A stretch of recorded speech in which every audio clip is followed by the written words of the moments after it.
საქართველოს საგარეო საქმეთა სამინისტრომ მწუხარებას გამოხატავს 2010 წლის 24 აგვისტოს ჩინეთის სახალხო რესპუბლიკის ხეილუნძიანის პროვინციის ქალაქ იჩუნში მომხდარი ავიაკატასტროფის გამო, რის შედეგადაც 42 ადამიანი დაიღუპა. საქართველოს საგარეო საქმეთა სამინისტრო გამოხატავს თანაგრძნობას დაღუპულთა ოჯახების მიმართაც. 2010 წლის ერთიანი ეროვნული გამოცდების პირველადი ჩარიცხობის შედეგები ცნობილი გუშინ გახდა. გამოცდების ეროვნული ცენტრის ოფიციალურ ვებგვერდზე და კვირის პარეტრის სპეციალურ გამოშვებაში 2010 წლის ერთიანი ეროვნული გამოცდების პირველადი ჩარიცხობის შედეგები და ვაკანტური ადგილების ჩამონათვალი გამოქვეყნდა. ასევე ცნობილია ინფორმაცია სახელმწიფო დაფინანსების მოპოვების შესახებ. ვაკანტურ ადგილებზე მეორადი განაცხადების მიღება დღეიდან 30 აგვისტოს ჩათვლით იწარმოებს. განაცხადები მიიღება თბილისში, კოსტავას 77-ში, ტექნიკური უნივერსიტეტის მე-6 კორპუსში, რაიონებში, საგანმანათლებლო რესურს ცენტრებში.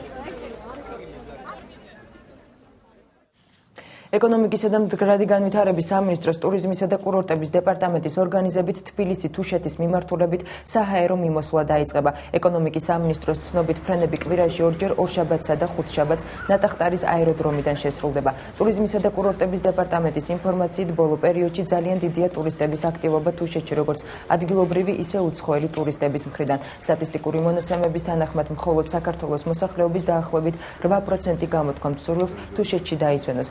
ამისად სეზონური ფრენების დანიშვნა კიდევ უფრო გაზრდის თუშეთში ვიზიტორთა რაოდენობას, რაც რეგიონის სწრაფ ეკონომიკურ განვითარებას მნიშვნელოვნად ხელს შეუწყობს.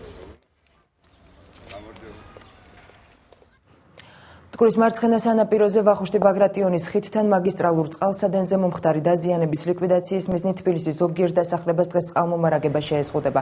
კომპანია Georgian Water and Power-ის ინფორმაციით 11-დან 24 საათამდე წყლის მიწოდება შეუწყდა სამტრედიის ქუჩას, აგლაძისა და წყალტუბოს ქუჩის მაღლივ კორპუსებს და დგებუაძეს, დავით ყიფიანის ქუჩის ნაწილს, ცაბაძის ქუჩის პირველ, მეორე, მესამე, მეოთხე კორპუსებსა და ლუდის ქარხანა შატილს. დაზიანების სალიკვიდაციო სამუშაოებს Georgian Water and Power-ის საავარიო ბრიგადები დილიდან შეუდგნენ. კოლუმბიაში მცირე სამგზავრო თვითმფრინავმა კატასტროფა განიცადა, რის შედეგადაც მფრინავი და ყველა მგზავრი დაიღუპა. თვითმფრინავში სულ 6 ადამიანი იმყოფებოდა, დაღუპულთა შორის ერთი მცირეწლოვანი ბავშვიც გახლავთ. ინციდენტი ბოგოტიდან 200 კილომეტრის მოშორებით მოხდა. დაღუპულთა ვინაობა უკვე ცნობილია. შემთხვევის ადგილზე ამჟამად მაშველები და ექსპერტები მუშაობენ.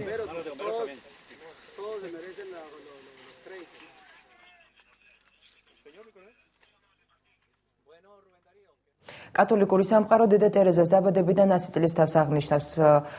კალკუტაში მისი სულის მოსახსენებელი მესა ჩატარდა. დედა ტერეზა 1997 წელს 87 წლის ასაკში გარდაიცვალა, ხოლო 2003 წლის ოქტომბერში კათოლიკურმა ეკლესიამ ის წმინდანად შერეცხა. კათოლიკური სამყარო დედა ტერეზას დაბადებიდან 100 წლის თავს აღნიშნავს. დედა ტერეზას სახელი, რომელმაც მთელი ცხოვრება ღარიბ და ავადმყოფ ადამიანებს მიუძღვნა, მთელს მსოფლიოში დიდი ხანია ცნობილია.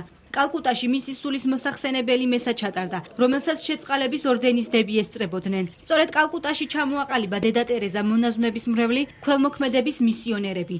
დედა ტერეზა იგივე აგნეს გონჯა ბოიაჯიუ 1910 წლის 26 აგვისტოს მაკედონიაში ალბანელების ოჯახში დაიბადა. 18 წლის ასაკში ის ირლანდიაში გაიმგზავრა, სადაც მონაზონთა ორდენში ჩაირიცხა. 1921 წელს მონაზონი გახდა და სახელად ტერეზა ეწოდა. მალე ის კალკუტაში გაგზავნეს, სადაც 20 წლის განმავლობაში წმინდა მარიას სკოლაში მასწავლებლად მუშაობდა. 1946 წლიდან მან ორდენიდან გაჭირვებულთა და მიუსაფართა მზრუნველობის ნებართვა მიიღო. 1958 წელს კი ორდენის სამოქველმოქმედო გაერთიანება ჩამოაყალიბა, რომლის საქმიანობასაც გაჭირვებულთა შეფარება და მკურნალობა წარმოადგენდა, მიუხედავად მათი ეროვნებისა და სარწმუნოებისა. 1965 წელს დედა ტერეზას მიერ ჩამოყალიბებული ორგანიზაციის საზღვრები ინდოეთს გასცდა და ამჟამად მას მსოფლიოს 111 ქვეყანაში 400 ფილიალი და 120 ქვეყანაში 700 გაჭირვებულთა თავშესაფარი აქვს. 1973 წელს დედა ტერეზა რელიგიის პროგრესში შეტანილი განსაკუთრებული წვლილისთვის ტემპლტონოვის პრემიის პირველი ლაურეატი გახდა, ხოლო 1979 წელს მას ნობელის პრემია მიენიჭა. დედა ტერეზა 1997 წელს 87 წლის ასაკში გარდაიცვალა, ხოლო 2003 წლის ოქტომბერში კათოლიკურმა ეკლესიამ იგი წმინდანად შერაცხა. მექსიკელმა სამხედროებმა ქვეყნის ჩრდილოეთით ერთ-ერთი რანჩოს შემოწმებისას 72 ადამიანის გვამი აღმოაჩინეს, მათ შორის 14 ქალია. სამარხები აღმოჩენილია ტამაულიპას რაიონის მუნიციპალიტეტის ტერიტორიაზე მდებარე რანჩოში, რომელსაც სავარაუდოდ ნარკომოვაჭრეები თავს აფარებდნენ. ადგილობრივი პოლიციის ცნობით გარდაცვლილები ეკვადორის, სალვადორის, ჰონდურასისა და ბრაზილიის მოქალაქეები არიან. ესპანურმა მხარემ აღნიშნული ქვეყნების საელჩოებს უკვე მიმართა, რათა გვამების ვინაობის დადგენაში დაეხმარონ. შოტლანდიელი მომღერალი სიუზან ბოილი, რომელიც მორცხვი დიასახლისიდან მსოფლიოში ცნობილ მომღერლად იქცა, რომის პაპისადმი მიძღვნილ კონცერტზე იმხერებს. 49 წლის ბოილი კონკურსის ბრიტანეთი ეძებს ტალანტების წყალობით საყოველთაოდ ცნობილი გახდა. მაშინ ბოილიმ ჟიურიზე და მაყურებელზე დაუვიწყარი შთაბეჭდილება მოახდინა.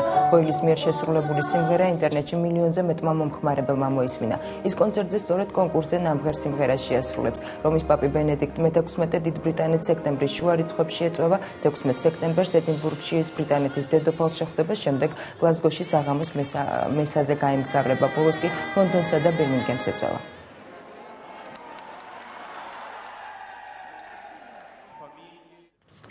საქართველოს კალათბურთელთა ეროვნული ნაკრები დღეს თბილისის დროით ღამის პირველის ნახევარზე პორტუგალიის ქალაქ გიმარაეშში ადგილობრივ პორტუგალიის ეროვნულ ნაკრებს დაუპირისპირდება. შეხვედრა საქართველოს ეროვნული ნაკრების სრული საბრძოლო შემადგენლობით ხდება. მონჩო ლოპესის გუნდს კი ტრავმების გამო 4 კალათბურთელი ვერ დაეხმარება. ამ გუნდებს შორის გამართული პირველი შეხვედრა 11 აგვისტოს თბილისის სპორტის სასახლეში გაიმართა. შეხვედრა ქართველი კალათბურთელების დამაჯერებელი გამარჯვებით 73-47 დასრულდა.